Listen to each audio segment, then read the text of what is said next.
ফেসবুকে স্ক্রল করতে করতে হঠাৎ করে এই ভিডিওটি চোখে পড়লো। দেখি এই লোকটি তার পেজে কি একটি ভিডিও ছেড়েছে। আমরা দেখে আসি, দেখি কি বলে এই লোকটি।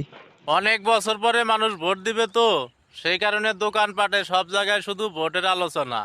বিএনপির সমর্থক বলতেছে আমাদের 90%, জামাতের সমর্থক বলতেছে আমাদের 90%, মানে ভোট।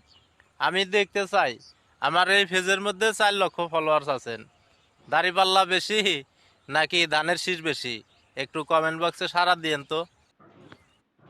আচ্ছা, এখন চলেন আমরা একটু কমেন্ট বক্সে দেখে আসি, দাড়িপাল্লা বেশি নাকি ধানের শীষ বেশি। প্রথম থেকেই দেখতে থাকেন আপনারা। দাড়িপাল্লা ছাড়া তো কিছুই দেখছি না। ভোটের সময় যদি এই অবস্থা হয়, ধানের শীষ তো হারা যাবে। দাড়িপাল্লা আর দাড়িপাল্লা ভাই, দাড়িপাল্লা ছাড়া কোনো কথা নাই।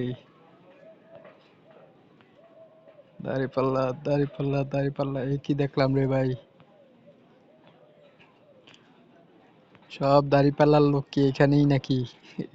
একটু কমেন্ট করে আপনারা জানাই দিয়েন। একটাও ধানের শীষ দেখলাম না ভাই। আচ্ছা, যাই হোক, ভিডিওটা বড় যাইতেছে।